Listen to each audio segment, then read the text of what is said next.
And I'll put the pictures out. What are we talking about today? We are talking about a person, called Qadri, who is fashioning himself on Ayatollah Khomeini, who seems to be the most pro-military man. He says only the institutions of judiciary and military work. And why this man could be dangerous for Pakistan is because he wants an immediate transition, and the elections in Pakistan, if they proceed on time, might cement Pakistan's transition from the army, because for the first time a civilian government would complete a 5-year term. Now if this man has his way, tomorrow the civilian government will go with all its faults, and the army will effectively rule Islamabad. That is why our Newshour viewers should watch very carefully the sudden rise of a Canadian cleric who is backing an army takeover. Rashid Qureshi, I am going to come back to you. Don't be in denial. Rashid Qureshi, the fact is tonight, I go to KC Singh, the fact is tonight every Pakistani news channel was only reporting what Mr. Qadri was saying. I am sure you too were watching what Qadri was saying. The number of people who were out there on the streets. Can this simply be laughed away? KC Singh, the whole Qadri phenomenon. Adam, it's an interesting phenomenon, but let's make a distinction. He is no Imam Khomeini. Mr. Kasuri, will you allow others to speak? You were telling Arnab that he is not letting you speak, but you're not letting others speak. And may I remind you that I am not a Brahmin, but the last independent flag that flew over Lahore before it was annexed by the British was a Sikh flag. So we have a history, we have a common history, so let's talk with a degree of civility and listen to each other. Now firstly, Qadri Arnab is no Imam Khomeini, because it's very interesting, nobody knows what he really stands for. If he is really what he says he is propagating moderate Islam, which is pro-poor, and ratcheting up support for that. The only dangerous element is the support he gives to the military. He has spent 6 years in Canada, he has a Canadian passport, he probably cannot hold office in Pakistan. And the reaction of the reaction of Imran Khan was very interesting. He made a distinction. He said he would like change through elections, whereas Mullah Qadri would like change through street action, which means disrupt everything, upset the timetable, throw out the civilian government, which Imran Khan is not supporting.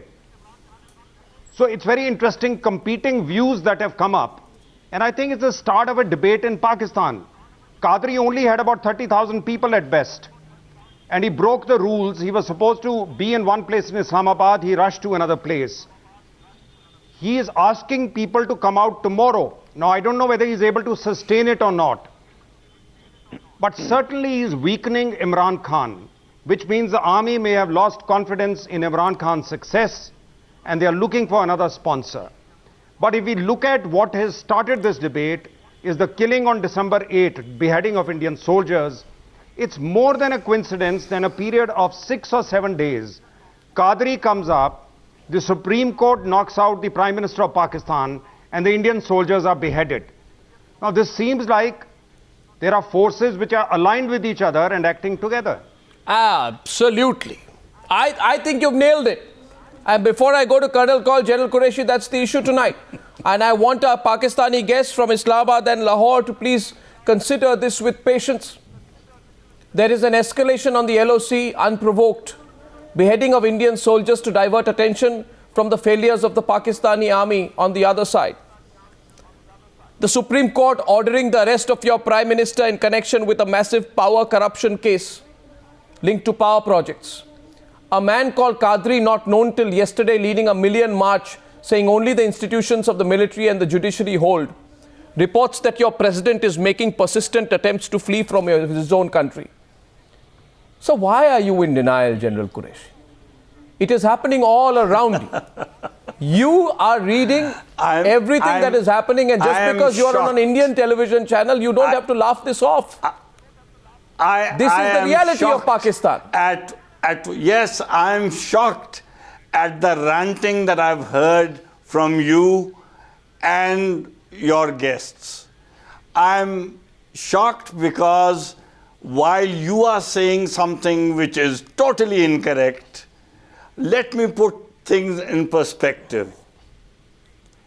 I think, and the way people in Pakistan think, is that India discerns that Pakistan is at a weak point in its history. So the needling at the line of control is not being done by Pakistan, but by India to take advantage of the situation. So that is so unfortunate you are saying, putting it that way. Hear me out. It is very unfortunate. Yes, it is very unfortunate, Pranam.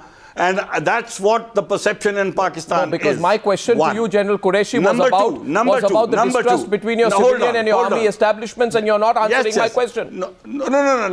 Listen to me. I will answer your question.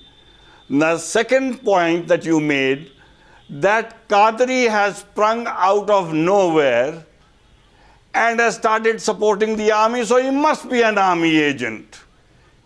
You are so wrong and so ill-informed that this same Qadri has been a member of the National Assembly till 2004 of the Pakistan National Assembly. One is fully aware of that. He then left for Canada. You are not aware of that. Fully aware of that. Before that. That is no secret fact that you have just stated.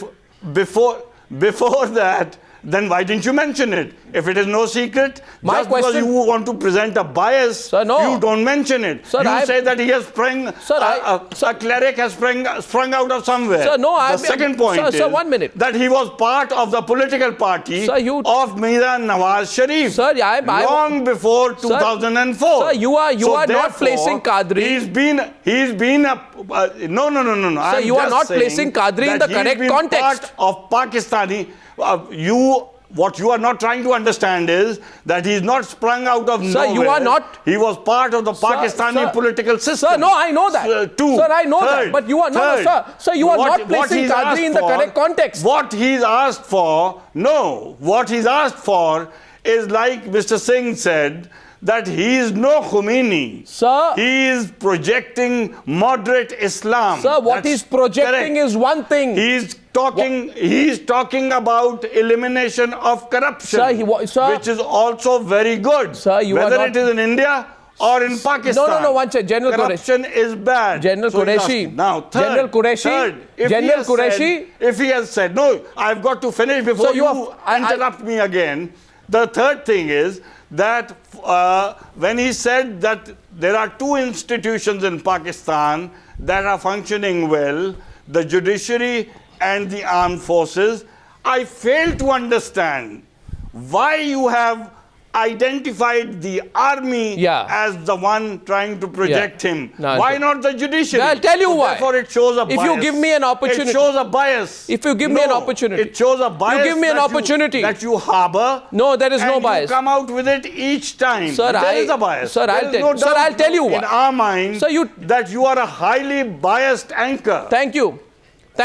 I would like to tell you, sir, that I take everything of what you've said as a compliment, but I'd like to make a limited intervention to you at this stage, only on the basis of fact, no rhetoric. Because General Qureshi, I have followed every word you've said, and you may not remember, but I have even covered your comments and interviewed you during the Agra summit. Now here's my question. Therefore, I expect that you would understand that I am not, I am not unaware of the facts. Now, General Qureshi, why you are wrong, I'll tell you. Why? Please listen to me. You see, your army cannot take over the country in a normal situation. You can't just come there and, get Zardari or your Prime Minister to exit. The army needs some kind of a reason, a rationale and a figurehead. I would like you to remember that on December 27, 2011, 1 minute, sir, don't forget the fight that happened between Gilani and your army. Gilani questioned the army's failure to detect Osama's presence in Pakistan, December 22nd. 1 minute, sir. January 9th, Gilani said the army's response was illegal. On January 10th, the army was warned of the consequences. On December 26th, your Prime Minister Gilani reminded the judiciary and the army of their constitutional limits. You are aware of this history of conflict between your fledgling democracy and your army.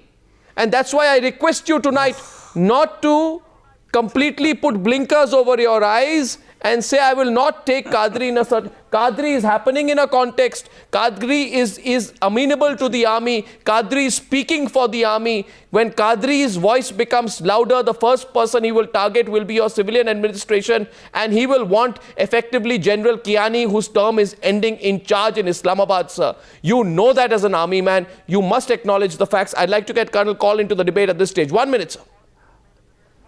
Colonel Kaul. All I can understand is Colonel Kaul, that you have a bias against the Pakistan army, and you'd like to pull it in, sir, and accuse it of something that it is not involved in. I am making a limited point that power play does not happen in a vacuum. Colonel Kaul, does power play happen in a vacuum? Why didn't you say that he was an agent of the Pakistani judiciary? Because he praised the judiciary also. Sir, that question is being asked on every television channel in Pakistan, in case you haven't switched on. Every television news channel in Pakistan, including your top anchors, have gone on television and said it's very interesting that these two things are happening together. Like a pincer-like move. Seshadri Chari is responding at the stage. Then Colonel Kaul. I have to make a small intervention here.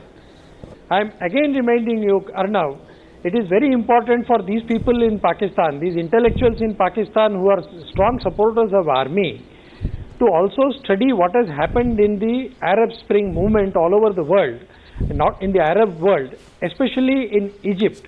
If you see Constitution of Egypt, the new Constitution of Egypt, and if you see Article 158, it very clearly says the linkages between the army and the Mullahs and Maulvis, that is the religious clergy. Army does not have presence all over Egypt. Therefore, it requires a sort of a grassroots level support. And this, what they have called, this is their terminology, they have called it political Islam.